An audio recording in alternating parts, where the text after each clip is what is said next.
Some nights do not announce themselves as life-changing.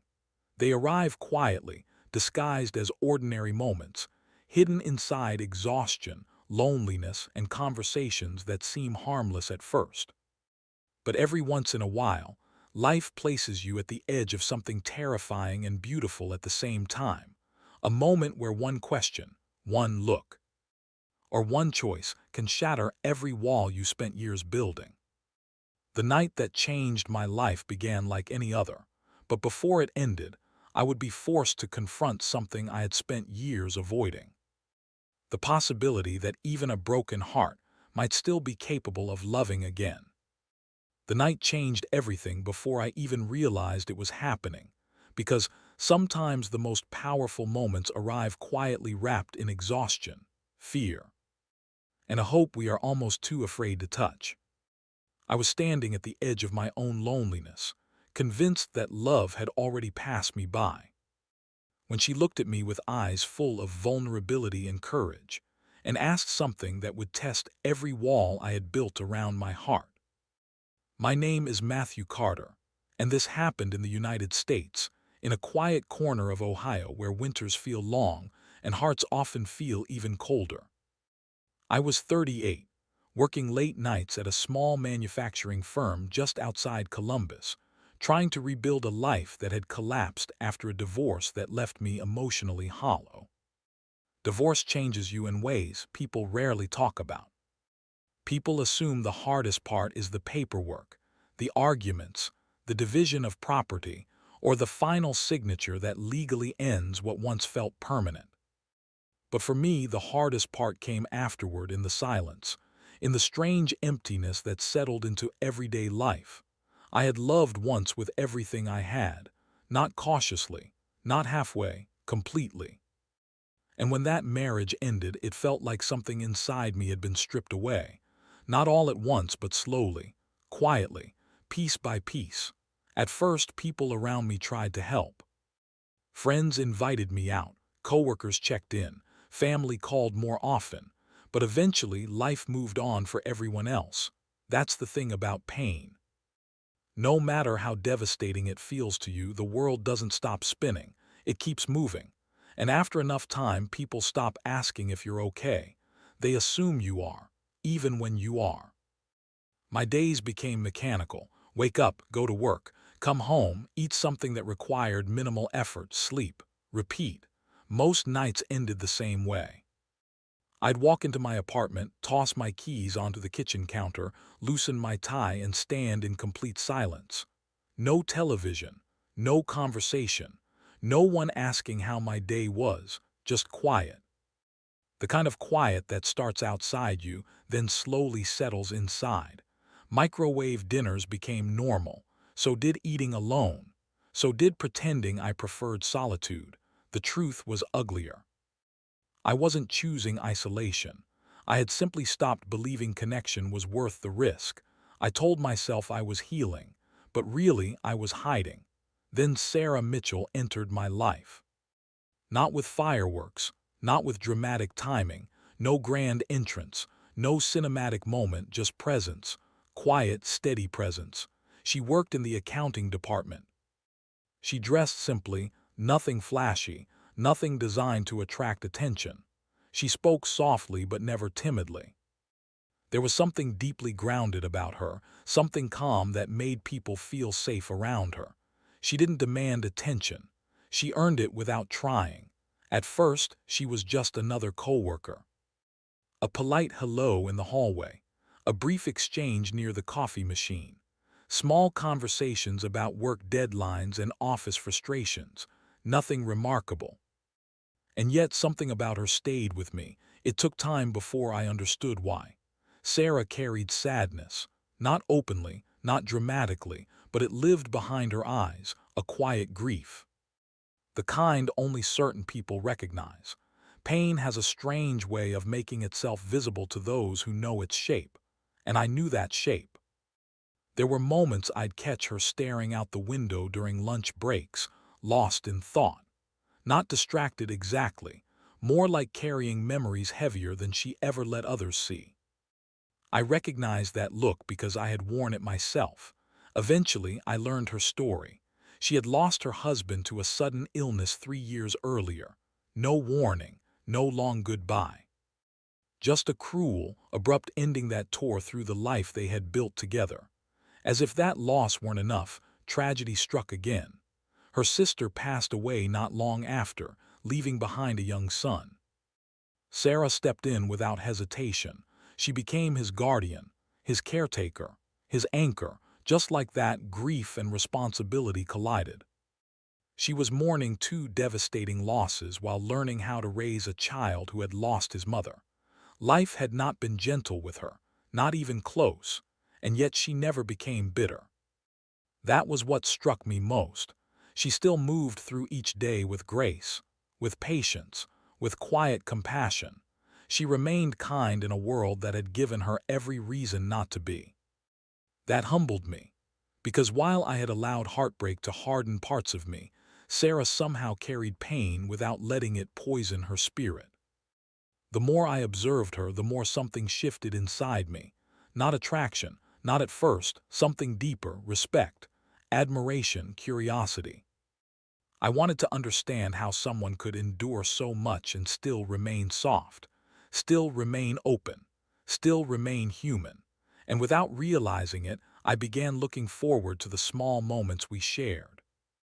A conversation in the break room, a quiet smile in the hallway, a brief exchange after late shifts, little things, ordinary things. But ordinary things can become extraordinary when your life has been empty long enough. Sarah didn't rush into my life. She slowly became part of it. And somehow, her calm presence began filling spaces inside me I had convinced myself would stay empty forever. That scared me more than I wanted to admit. Because hope is dangerous when you've spent years protecting yourself from disappointment. Hope asks you to risk, to trust, to believe, and belief had become something I no longer practiced. Still, whenever Sarah was near, something in me softened. Walls I had spent years constructing no longer felt quite as solid. And though I refused to say it out loud, I began sensing something impossible. For the first time in years, I wasn't just surviving anymore. I was starting to feel alive again. She worked in the accounting department, always dressed simply, always focused, carrying a quiet strength that drew people in without trying. There was sadness in her eyes, too, the kind you only recognize when you have lived with it yourself. She had lost her husband to a sudden illness 3 years earlier and was raising her young nephew after her sister's passing. Life had not been gentle with her, yet she moved through each day with grace and patience that humbled me. We started talking during late evenings when the office emptied out, and the hum of fluorescent lights became the only witness to our conversations. There was no flirting, no rushed emotions, just two tired souls sharing stories about long days and longer nights. I learned about her love for old churches, Sunday mornings filled with hymns, and how faith had been the only thing that carried her through unbearable loss. She learned about my failed marriage, the guilt I carried, and the fear that I might never be able to open my heart again. As weeks turned into months, our friendship deepened into something warmer, something that made the emptiness inside me feel less permanent. Yet fear stood between us like an invisible wall. I told myself she deserved someone whole, not a man still haunted by his past. She never pressured me, never asked for more than I could give, and somehow that made my feelings for her even stronger. One evening in early spring, after a long charity event we had volunteered for together in downtown Columbus, we found ourselves sitting quietly in the parking lot as the city lights flickered in the distance. The night air was cool, and exhaustion hung between us. That was when she looked at me with a mixture of vulnerability and resolve, and without words spoken aloud, asked if I could refuse her presence, her closeness, her hope just for that night. The weight of her unspoken request pressed heavily on my chest. Inside me, a storm raged. Part of me wanted to retreat, to protect myself from the possibility of loss all over again. Another part knew that turning away would mean losing something rare and real. I realized in that moment that love does not always arrive with certainty. Sometimes it arrives with fear, asking you to trust anyway. I chose honesty, not just with her but with myself. I acknowledged silently that my heart had already chosen her long before that night. Loving her had happened in the small moments, in shared silences, in mutual understanding. I understood then that refusing her would mean refusing the love that had already taken root inside me. That realization terrified me, yet it also felt like coming home after a long, painful journey. From that night forward, our relationship did not magically become easy. Life tested us in ways we did not expect. Her nephew fell ill and required weeks of hospital visits. My job faced layoffs and financial uncertainty crept back into my life. Old fears resurfaced whispering that happiness was temporary and loss was inevitable. There were moments when I almost pulled away convinced I was not strong enough for the future she deserved.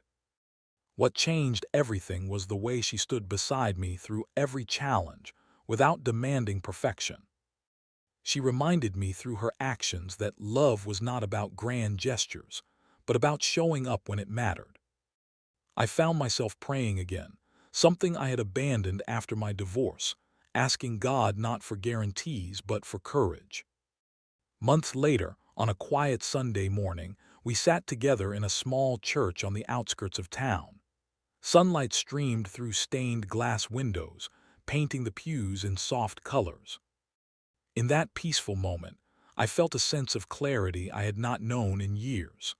I realized that love had healed parts of me I thought were permanently broken. Not because pain disappeared, but because it no longer defined me. As the seasons changed, so did we. Laughter returned to my life. Hope became something I carried with me, not something I feared losing. Sarah taught me that love does not demand perfection, only honesty and commitment.